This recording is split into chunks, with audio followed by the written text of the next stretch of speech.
नमस्कार दोस्तों। आज इस घटना की कहानी आप लोगों के सामने लेकर आ गया हूं। ये 3 मासूम से बच्चों के साथ घटी और कुछ इस कदर से घटी कि सुनेंगे ना तो आपके रोंगटे खड़े हो जाएंगे। शुभ नाम का एक लड़का क्लास 5th में था। बिलासपुर नाम के शहर में अपने परिवार वालों के साथ बड़े अच्छे से रहता था। अब जितने भी रिश्तेदार थे ना इन लोगों के, वो ज्यादातर छोटे छोटे गांव में रहते थे।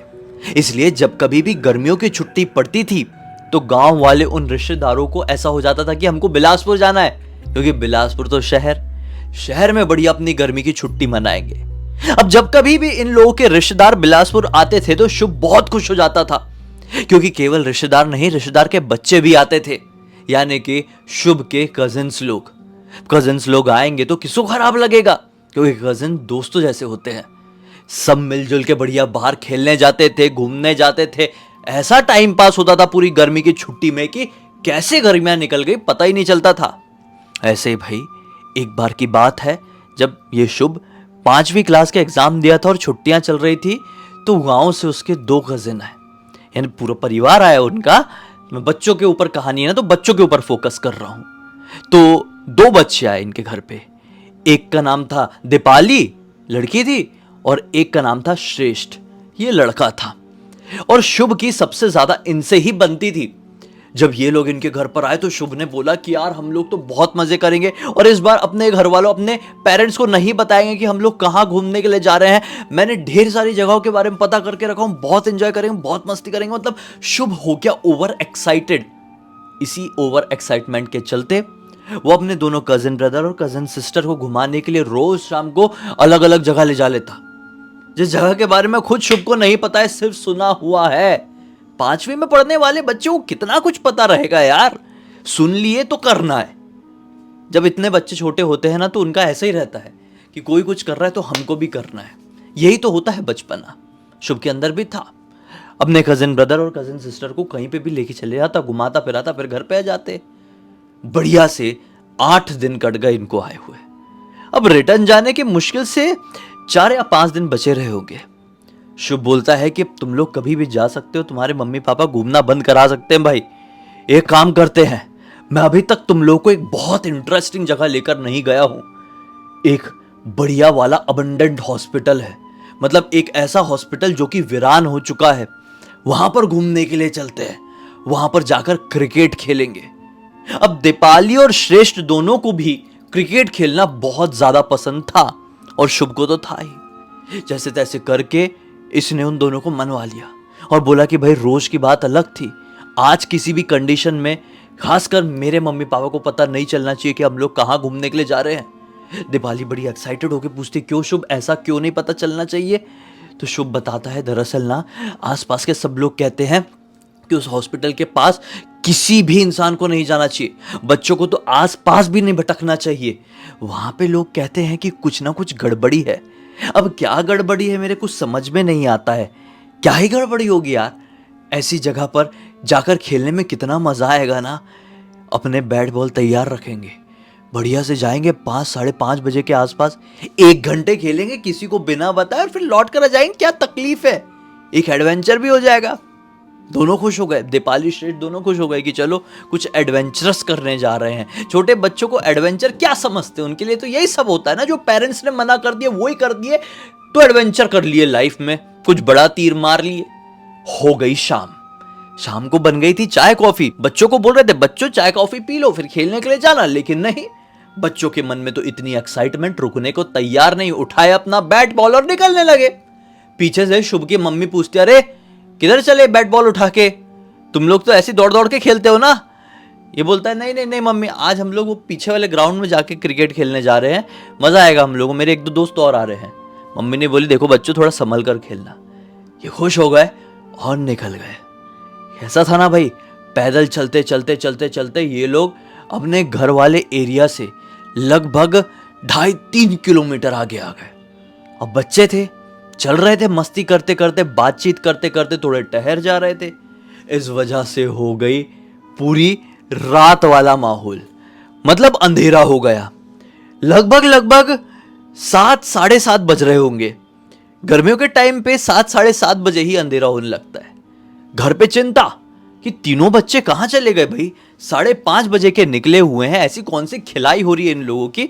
पीछे वाले ग्राउंड में जाकर देखते हैं भला। शुभ के पापा अपना शर्ट पहने और पीछे वाले ग्राउंड तरफ जाकर देखने लगे, तो क्या पाए कि यहां पर तो कोई और ही बच्चे खेल रहे हैं। इन बच्चों से पूछे कि अरे बच्चों, शुभ आया है क्या? उसके कजिन्स लोग आए थे क्या खेलने के लिए? तो बोलते नहीं अंकल, शुभ नहीं आया, आज हमको मिला ही नहीं। इसके पापा का दिमाग का पारा फिर गया कि शुभ किधर तरफ घूमने के लिए चले गया। उसके पापा घर पर आए और बाजू में एक लड़का था, मतलब यही कोई 15-16 साल का, उससे बोले कि जा भला शुभ को ढूंढ के कहाँ कहाँ वो खेलने के लिए जाता है। बच्चा गया है, ढूंढ रहा है, कुछ अता पता नहीं, शुभ मिला ही नहीं। बच्चा घूम फिर के 9 बजे के आसपास आया, बोला कि नहीं अंकल, शुभ और उसके कजिन्स लोग नहीं मिले हैं। यहाँ पे घर पे सबकी चिंता चल रही कि क्या हो गया, क्या हो गया, क्या हो गया, कहाँ चले गए हमारे बच्चे, हड़कंप मच गई है, पुलिस स्टेशन जाए क्या, कुछ समझ में नहीं आ रहा है। इतने में ही कट टू, शुभ कहां पे था, उसके साथ क्या हो रहा था, अब मैं आपको बताता हूं। शुभ और उसके कजिन्स पहुंच गए उस अबंडेंट हॉस्पिटल के ग्राउंड में, जिसके बारे में किसी ने भी नहीं सोचा था कि बच्चे वहां पर जाएंगे। वहां पर पहुंचकर बच्चे क्रिकेट खेलने लगे। क्रिकेट खेलते खेलते श्रेष्ठ ने घुमा के बॉल मारा। बॉल इतनी जोर से उसने कहीं मार दिया कि कुछ समझ में ही नहीं आ रहा है। इस ग्राउंड में लोग आते जाते नहीं थे, इसलिए घास फूस पेड़ पौधे थोड़ी ज्यादा उग गए थे। थोड़ा सा शुभ ने जाकर ढूंढा, बॉल उसको मिली नहीं। शुभ ने आवाज लगा, अरे श्रेष्ठ तू भी आ, खाली दीपाली को वहां पर रहने दे, वो बैट देखेगी अपना। कहां मार दिया तूने बॉल, अब मेरे साथ मिलके ढूंढ। अब दोनों भैया उस झाड़ियों की तरफ चले गए और बॉल ढूंढ रहे हैं। इस वक्त अंधेरा नहीं हुआ था। आप लोग सोच रहे होंगे ये कौन से अंधेरे में क्रिकेट की खिलाई हो रही है। जब ये लोग वहां पर पहुंचे थे, यानी कि लगभग 7-7:30 बजे के आसपास हल्का हल्का अंधेरा होने लगा था। मैं तब की बात बता रहा हूं। गर्मियों में 7-7:30 बजे भी पूरा अंधेरा नहीं होता है, आपको पता होगा बहुत अच्छे से। तो उस समय ये लोग वहां पे क्रिकेट खिलाई शुरू किए थे और बॉल मार दिया था श्रेष्ठ ने। अब बॉल ढूंढ रहे, हल्का हल्का अंधेरा होने लगा था, इसलिए बॉल क्लियर मिल भी नहीं रही है। देखो इतने छोटे बच्चे, इनको समझ में नहीं आ रहा है कि हम क्या कर रहे हैं, गलत कर रहे थे ये लोग। अचानक से शुभ को दिख गई बॉल। शुभ ने बोला, अरे अरे वो पत्थर के पास पड़ी है, बॉल हमारी लाल कैसी हो गई। दूर से बॉल हल्की हल्की लाल दिखाई दे रही थी। दोनों गए, बॉल को जैसे उठाए हैं तो क्या पाए हैं, उसमें ना खून लगा हुआ है।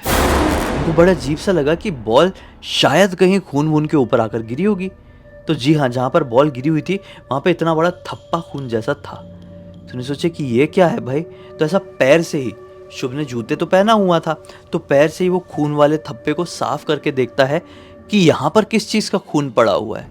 तो नीचे एक पत्थर में किसी का नाम दिखाई देता है। शुभ हो गया शॉक्ड कि जमीन में पत्थर में किसका नाम लिखा हुआ है। वो देखने लगा, नाम क्या था क्लियर ये तो समझ में नहीं आ रहा था, क्योंकि काफी पहले का दिख रहा था, लेकिन हाँ नाम लिखा हुआ है। इतने में ही उसका भाई श्रेष्ठ बोलता है कि शुभ, मुझे ये लग रहा है कि ये किसी की कब्र है। शुभ सुन के थोड़ा सा ऐसा चौकन्ना, घबराहट सा जैसा हो जाता है भाई, क्योंकि वो किसी की कब्र में ऐसा पैर से कुछ पोंछ रहा था, तो कोई भी डर जाएगा ना। और फिर शुभ के दिमाग की घंटी बजती है। शुभ श्रेष्ठ की तरफ देख के बोलता है, हाँ यार, मैंने ऐसा सुना था कि इस अस्पताल के ग्राउंड में पहले कब्रिस्तान हुआ करता था और उसी वजह से इस अस्पताल में भूतिया एक्टिविटी होती थी और लोग आना बंद कर दिए। यह अस्पताल भी उसी वजह से बंद हो गया। श्रेष्ठ बोलता है, तू पागल हो गया है क्या? तू क्या इतनी क्या बचपना कर रहा है यार? ये बात तूने पहले क्यों नहीं बताया? तुझे कब्र दिखाई दे रही है, फिर तू ये बात बोल रहा है। थोड़ा सा श्रेष्ठ ने शुभ को झाड़ा। 2 साल बड़ा था श्रेष्ठ इससे, क्लास 7th में था। श्रेष्ठ ने थोड़ा सा झाड़ा है। शुभ कुछ बोल पाता उससे पहले ही पीछे से दीपाली की जोर से चिल्लाने वाली आवाज आती है, बचाओ भैया। दीपाली श्रेष्ठ से छोटी थी और शुभ की उम्र की थी। बचाओ भैया। अब जैसे दीपाली की इस तरह की इन लोगों ने आवाज सुने, घबरा कर भागे हैं दीपाली की तरफ। भागे तो क्या पाए हैं, दीपाली बेहोश पड़ी हुई है जमीन में। दीपाली, दीपाली क्या हो गया? दीपाली उठ। दीपाली बिल्कुल नहीं उठ रही है और गहरी गहरी सांस ले रही है। इतने में श्रेष्ठ बोलता है कि मुझे लग रहा है कि दीपाली की तबीयत खराब हो गई है, शुभ इसको उठाकर ले चलते हैं। दोनों लगे हैं छोटी सी लड़की को उठाने में। पतली थी, छोटी हाइट की थी और दोनों लड़के थोड़े लंबे थे उस उम्र के हिसाब से, अच्छे हेल्दी भी थे, लेकिन उस बच्ची को हिला नहीं पा रहे हैं। जैसे कि मानो दीपाली उस शाम को पत्थर की बन गई थी। हिला नहीं पा रहे, दीपाली उठ जा उठ जा उठ जा, और वो सिर्फ ऐसे गहरी गहरी सांस ले रही है। अब इन लोग ये कर रहे हैं। उस दिन लकीली, कभी ऐसा होता नहीं था, मतलब ऐसा कब हुआ होगा इससे पहले किसी को नहीं मालूम, लेकिन उस दिन लकीली वहां से एक अंकल जी क्रॉस हो रहे थे। ये हॉस्पिटल है, ये ग्राउंड है, यहाँ पे रोड तो होगी ना, वो रोड से अंकल जी क्रॉस हो रहे थे, किसी वजह से आए होंगे। अरे भाई, अंकल जी की सीधे नजर पड़ गई इन लोगों के ऊपर। क्या हो गया बच्चों, तुरंत पहुंच गए सब बोलते हुए। अब ये उठाने में लगे हुए थे, वो हिल नहीं रही थी, तो अंकल जी समझ गए कुछ प्रॉब्लम हो गई, लड़की बेहोश हो गई है, बच्ची क्या मालूम क्या दिक्कत है। अंकल जी को पूरी बात बताया, अंकल जी लड़की बेहोश हो गई, हमारी बहन है, उठ नहीं पा रही, आप प्लीज उठाने में मदद कर दो। अंकल जी बोले अच्छा अच्छा साइड में हटो, मैं उठाता हूँ। अंकल जी जैसे उठाने वो गए हैं, फट से ऐसा गला पकड़ ली। अंकल जी लगे हैं छुड़ाने में, बहुत मतलब बहुत कोशिश कर डाले। उसका हाथ यहाँ से ना, इतनी सी बच्ची है 5वीं 6वीं में पढ़ने वाली, उसका हाथ नहीं हिला पा रहे अंकल। बड़े अंकल थे, हेल्दी थे, ज़्यादा उम्र के थे, यही कोई 35-40 साल के आसपास के, हिला नहीं पा रहे उसके हाथ को। फिर अंकल जी के हाथ में किस्मत से पत्थर आया और पत्थर से उसके हाथ में ऐसे ऐसे करके मार के छुड़ाए हैं। अब ये नज़ारा देखकर अपने श्रेष्ठ और शुभ दोनों घबरा गए कि हमारी बहन को कैसे मार रहे हैं, लेकिन अंकल जी को अपनी जान बचाने के लिए मारना बहुत ज़्यादा ज़रूरी था। उसके हाथ में पत्थर से मारे, तब जाकर उसने छोड़ी, लेकिन जैसे ही छोड़ी वो उठी और उसी पत्थर से अंकल जी को मारना शुरू कर दी। बहुत बुरी तरह से मारी और अंकल जी को वहीं पर जमीन में गिरा दी। अंकल जी वहीं पर जमीन में गिर के खून से लोटपोट हो गए, सिर में मारी थी सीधे, और दौड़ते हुए भागने लगी। अब दोनों भाई भी घबरा गए कि कहां भाग रही है, वो भी पीछे पीछे भागे। तो क्या पाए कि भागते भागते वो घर के अंदर ही पहुंच गई, अपने घर पे ही, जहां पर ये लोग रुके हुए हैं, शुभ के घर पे पहुंच गई। अब इसका ये हालत देख के घर वाले सब समझ गए कुछ ना कुछ गड़बड़ हो गई, क्योंकि हाथ में भी चोट के निशान अंकल जी ने पत्थर से मारे थे। शुभ और श्रेष्ठ दोनों घबराए हुए, घर वालों से ज्यादा बात करने की ये लोग कंडीशन में नहीं थे, सिर्फ इतना बोल रहे हैं कि इसको बचा लो, दीपाली को बचा लो, ऐसा बोल रहे हैं बच्चे लोग। तो घर वाले भी डर गए, जैसे तैसे करके उसको ना सबने मिलकर कंट्रोल किए। ज्यादा लोग थे ना घर पे, बड़े बड़े, इसको कंट्रोल कर लिए हैं और इसके हाथ पैर दोनों एक पलंग से बांध दिए। बोले क्या हो गया?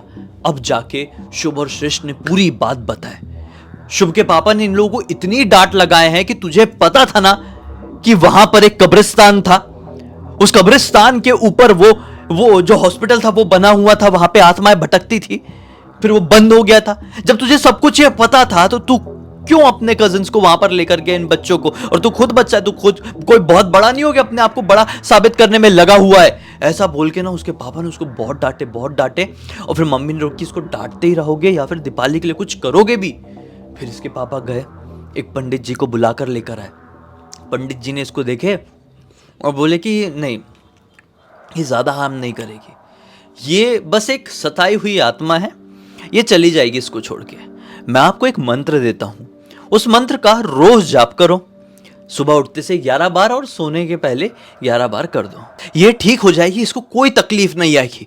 बस ये चीज पंडित जी बोलकर उसके ऊपर थोड़ा सा कुछ गंगा जल जैसा छिड़के हैं और वो बस एक झटका लिए है और बेहोश जैसी हो गई। पंडित जी ने बोले अब ये होश में आएगी तो नॉर्मल रहेगी, बस आप सोने से पहले ये चीज़ ध्यान से जो मंत्र मैं बता रहा हूँ वो बोल देना और उठने के बाद भी बोल देना, ये ठीक होने लगेगी। वो जो कुछ भी इसके अंदर प्रवेश किया वो छोड़ दिया, चिंता मत करो, वो थोड़ा बहुत अंश रह जाता है, वो पूरा कंप्लीट ठीक हो जाएगा 7 दिनों में।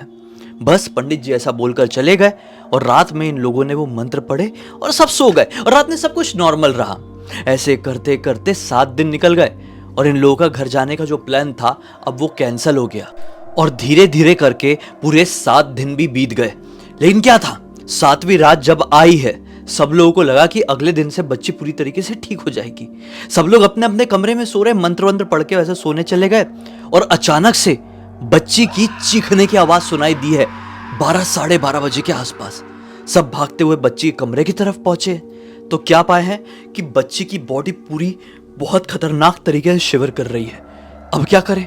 अब डॉक्टर ही दिमाग में आया।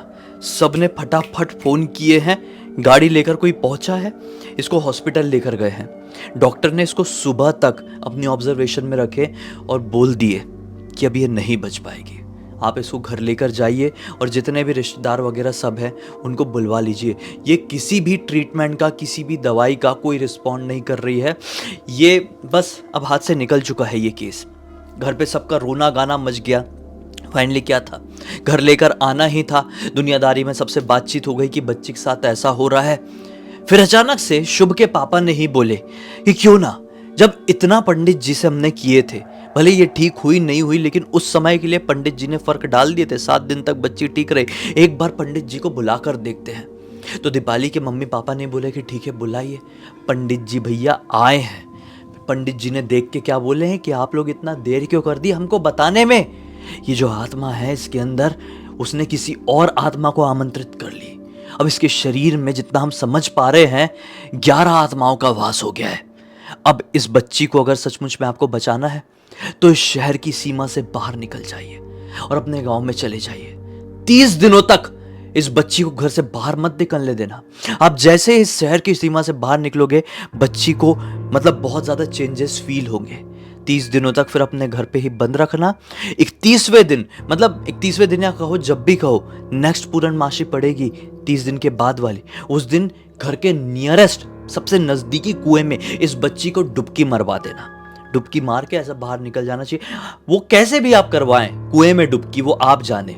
जैसे ही बच्ची उस कुएं में डुबकी मार लेगी, रात में अपने परिवार वालों को छोड़कर कोई इंसान ना देखे, कोई दूसरा इंसान ना देखे, उस कुएं को ढक देना। सुबह होने से पहले बच्ची के डुबकी मारने के बाद कोई पराया इंसान उस कुएं को नहीं देखना चाहिए, वरना वो आत्मा वापस लौट कर आ जाएगी, या तो उसके शरीर में या तो बच्ची के शरीर में वापस।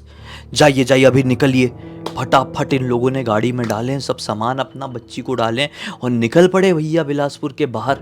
सच बता रहा हूँ, बिलासपुर के बाहर जैसे ही पहुंचे हैं ना, बच्ची के शरीर में पॉजिटिव रिस्पॉन्स आने लगे, बच्ची ठीक हो रही है। अब इसमें शहर का कोई रिलेशन नहीं है। दरअसल जो आत्माएं थी उनकी सीमा थी, ये शहर तक ही वो आत्माएं सीमित थी। ऐसी बहुत सारी एनर्जीज होती है जिनकी लिमिटेशंस होती है, जिनकी बाउंड्रीज होती है, वो हम नहीं समझ सकते, वो पैरानॉर्मल एक्सपर्ट्स ही समझ सकते हैं। और यहाँ पर पंडित जी वो पैरानॉर्मल एक्सपर्ट का केस निभा रहे थे, क्योंकि वो इतने ज़्यादा एक्सपीरियंस थे, इन्होंने ऐसे बहुत सारे केसेस देखे हुए थे लाइफ में, इसलिए उनको इन आत्माओं को देखकर समझ में आ गया था कि इनकी बाउंड्रीज, इनकी लिमिटेशंस क्या थी। और इनकी लिमिटेशंस थी कि ये अपने शहर तक ही सीमित रहेगी, बाहर इनका जोर नहीं चलेगा। बच्ची पहुंची अपनी घर पर, 30 दिनों तक घर पर ही रखे। जो नेक्स्ट पूर्णमासी आई, उस रात को किस्मत से घर के बाजू में ही कुआं था, गाँव था ना, लेकर गए अपने हिसाब से, जैसे भी डुबकी वगैरह करवाए होंगे। लड़की बाहर निकली है और लड़की काँप रही थी ठंड के मारे। ठंड नहीं थी लेकिन फिर भी काँप रही थी, क्योंकि प्रॉब्लम चल रही थी ना इतनी। इस कुएं को रातों रात लोगों को बुलवा के ढकवा दिए। सुबह लोग उठे, समझ में नहीं आ रहा है कुआं कहाँ गया। और एक और चीज़ समझ में नहीं आ रही है कि बच्ची तुरंत, मतलब ऐसे खतरनाक तरीके से ठीक कैसे हो गई। दीपाली पूरी तरीके से ठीक हो गई। घर में खुशियों की लहर दौड़ पड़ी और इस पंडित जी ने इतना बड़ा योगदान निभाया कि अब ये केवल एक पंडित जी नहीं रहे, इस परिवार के लिए एक देवता रूपी इंसान हो गए। इस पूरी घटना की जानकारी मुझे किसी और ने नहीं बल्कि शुभ ने ही इंस्टाग्राम पर लिखकर भेजा। बोला, आज भी जब भी मैं बचपन की उस घटना को याद करता हूं तो सिहर सा उठता हूं। मैं क्या, घर का कोई भी बड़ा इंसान याद करता है तो कांप उठता है कि दीपाली के साथ क्या कुछ हो गया हमारी एक गलती की वजह से। आप ये कहानी सभी को सुनाइए और सीख दीजिए कि हमने जैसी मिस्टेक कर दी, हमने जैसा बचपना किए वैसा कोई ना करे। खैर, अब इसे एक नोट के साथ इस कहानी का अंत करते हैं। अब तक इस वीडियो को देख लिया तो लाइक जरूर कर देना, चैनल को सब्सक्राइब करके बेल आइकन के ऑल के ऑप्शन में क्लिक करना है, क्योंकि इसी तरह के हैरान कर देने वाले खौफनाक वीडियोस डेली आप लोगों के सामने लेके आता रहता हूं। इंस्टाग्राम के लिंक इस वीडियो के डिस्क्रिप्शन बॉक्स में मिल जाए, क्लिक करके डायरेक्टली वहां पर पहुंच जाना। और इसी तरह की कोई भी कहानी, टॉपिक या जानकारी आप लोगों के पास भी है तो लिख भेजना। हो सकता है मेरा अगला वीडियो कल आपके हिसाब से बन रहा हो। तो चलिए कल फिर से मिलते हैं, तब तक के लिए बहुत बहुत धन्यवाद। आपका दिन शुभ हो।